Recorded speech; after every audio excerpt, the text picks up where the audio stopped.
Welcome into Survivor Analytics. I am your host, Clyde, and today I'm going through my strategic summary for the finale of the Traitors US Season 3. I'll admit that I wasn't crazy about this last episode. To me, the season kinda ended with a whimper, and there's a bunch of factors contributing to this weaker ending, the biggest being the gameplay. For the first time in Traitors US history, no one is eliminated at the Fire of Truth. There's just less strategic maneuvering to show, and as a result, we get a ton of screen time dedicated towards filler content like the mission. On top of that, I feel like the season lost a lot of steam from a character perspective. I've never found Ivor and Dolores to be particularly entertaining, and they make up half of the winners. It's difficult to edit a finale when you're just not getting a lot from a handful of contestants. With that out of the way, we can jump right in with the cliffhanger from episode 10. Coming off last week's episode, everyone was wondering if Brittany would flip on Danielle in the revote. That's exactly what happens, and Danielle is taken out here. Now, up until this point in the season, I've been adamant that Brittany needed to flip on Danielle in order to gain trust with the other faithfuls. But this wasn't the way to do it. If Brittany intended on cutting Danielle,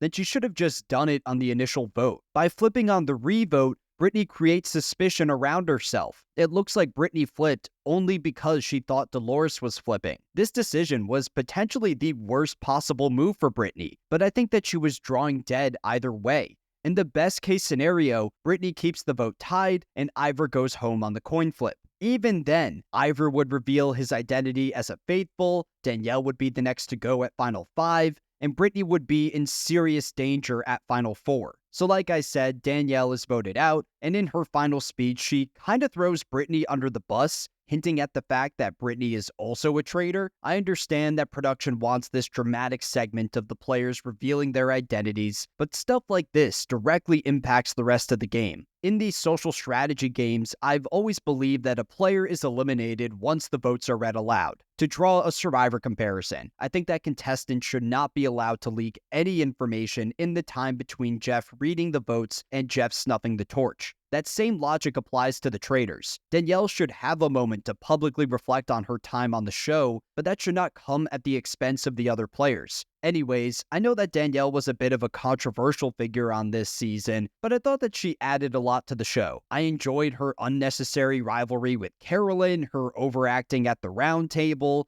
and her analysis in confessionals. I think that Danielle gave us a nice balance of entertaining moments and strategic moments. Now, in terms of gameplay, Danielle proved on this season that she could lock down a #1 ally. She's tightly aligned with Bob the Drag Queen in the early game, and once he's voted out, she pivots and rebuilds her alliance with Brittany. At the same time, I disagreed with many of Danielle's strategic reads. Her decision to gun for Carolyn as a way of weakening Boston Rob was just ridiculous. Rob and Carolyn were never that close, so Danielle would have been much better off just going after Rob himself. Later on, I think that Danielle's move to recruit Brittany was more of an emotional play than a strategic one. Danielle could have used that recruitment to establish a new alliance with someone like Gabby or Dylan. Instead, she recruits her closest ally in the castle, and she forfeits that opportunity to widen her circle. So congrats to Danielle for surviving longer than any of the original Traitors, but I don't know if she played the best strategic game of that group. The next big storyline of the episode is the power of the Seer, which goes to Brittany. Alan tells the entire cast that Brittany won this advantage, and I wonder if the season plays out differently if that information remains a secret. Without confirmation from Alan, players could lie and come up with their own stories around this power. It would open the door to some more dynamic gameplay, which could have been interesting. Brittany uses the power on Gabby and makes the correct move in telling the rest of the castle that Gabby is a faithful. Had Brittany accused Gabby of being a traitor, then that trio of Dylan, Ivor, and Dolores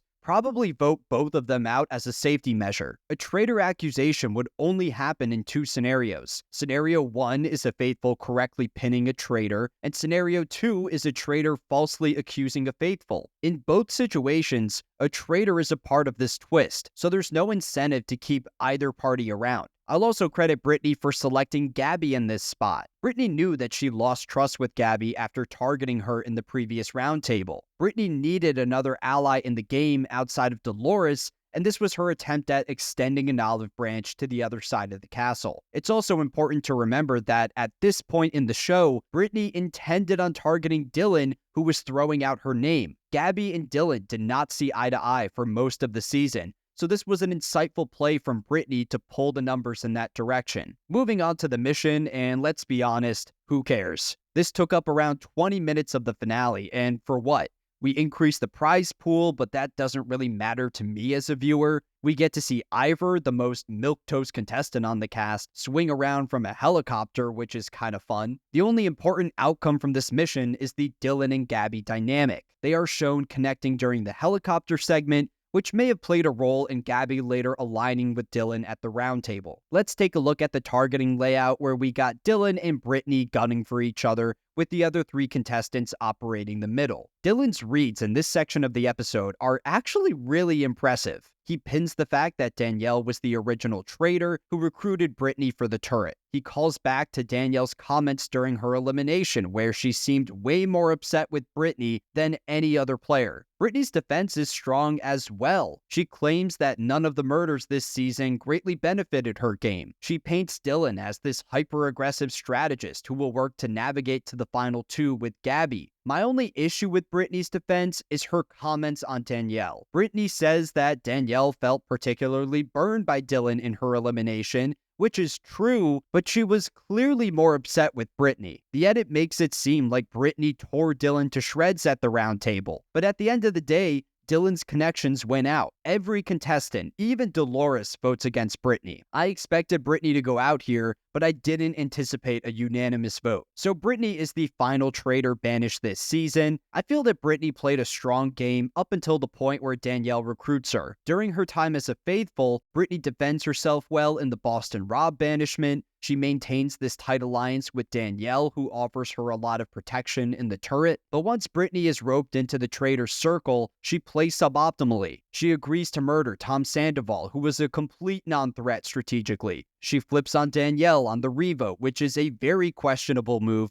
But even if that round table turned out differently, I don't know if Brittany built the alliances necessary to reach the endgame. People like Dylan and Gabby had their reservations with her, even after she made the right move with the Seer advantage. So at this point in the episode, the Faithfuls had the season on lock, but that doesn't mean that all of them would walk away with the money. This game could have turned into Survivor. The players could have looked to vote each other out and navigate to the end in order to increase their individual earnings. When I was watching the finale, I was shocked to see that there was no strategic segment in between the final round table and the Fire of Truth. This feels like the most important decision of the season, but there's no build-up to it. I hate to beat a dead horse, but why did we spend so much time on the mission and cut out this crucial part of the episode? We get to the Fire of Truth, where every remaining contestant votes to end the game. There was a moment where I thought that maybe Dolores elects to keep the game going. She had disagreements with Ivor throughout the season, plus Dylan was coming off a pretty rough roundtable. In general, I disagree with the idea of ending the game with 4 players. There's just a higher risk of someone being a traitor in that scenario,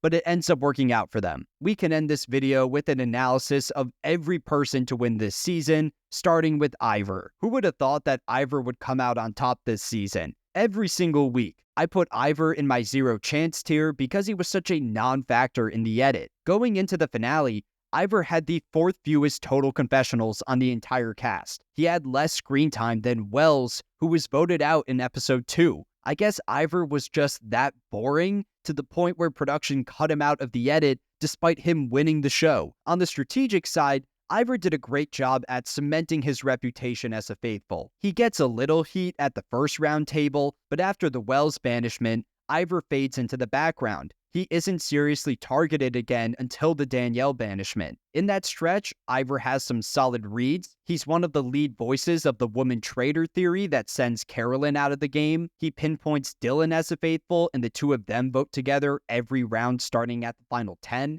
Future traders should look at contestants like Ivor and Dolores as a valuable lesson. While it's tempting to keep these meeker players in the game, sometimes it's better to just cut them because they're obviously faithfuls. they'll never receive votes at roundtables, which just increases the odds of the traitors getting sniffed out. Speaking of Dolores, she also walks away from this show with an extra $50,000 in her pocket. Of the 4 winners this season, Dolores is easily the worst strategic player. She votes with the majority in just 5 out of 10 roundtables, she hyperfixates on voting out Tom, and she votes against him on 3 separate occasions. Dolores publicly says that she doesn't think that Tom is a traitor, but she cannot trust him long term. I don't hate this idea of knocking out your opponents regardless of their titles. The problem with Dolores' gameplay is the fact that she never rallies a group behind her. Tom's name was never in serious circulation, so more often than not, Dolores was unnecessarily throwing away her vote. Every group project has that one kid who doesn't show up to meetings and just writes their name on the final product. For this season of the Traitors,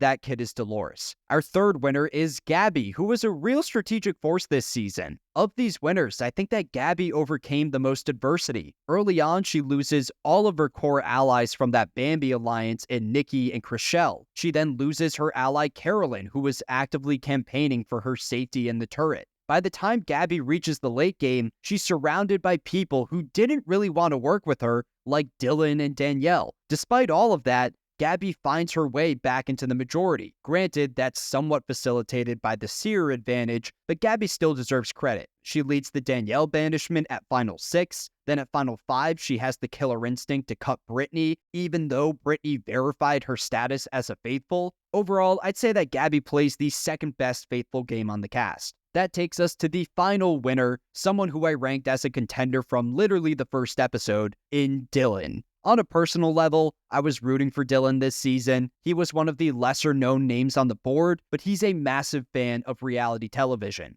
We see him geeking out over meeting the Survivor players, especially Boston Rob. As a fan of these social strategy shows myself, I resonated with Dylan's character. With that bias in mind, I think that Dylan played the best faithful game this season. Dylan was so well connected socially with both the Traitors and the Faithfuls. On the Traitors side, we see Dylan develop these really strong alliances with the likes of Boston Rob, Danielle, and Carolyn, who all campaign for his safety in the turret. Then on the Faithful side, Dylan earns a lot of trust through his early move to target Bob the Drag Queen. By carefully maintaining those relationships across the castle, Dylan is always safe in the game. His name is not written down until that final roundtable. While you can criticize Dylan for his excessive loyalty to Boston Rob, he learns from that mistake. He's later willing to flip the vote on his traitor allies when enough evidence compiles against them. He's a critical strategist in taking out every traitor this season with the exception of Boston Rob. So major props to Dylan. I was happy to see him win the season. So that's everything I got.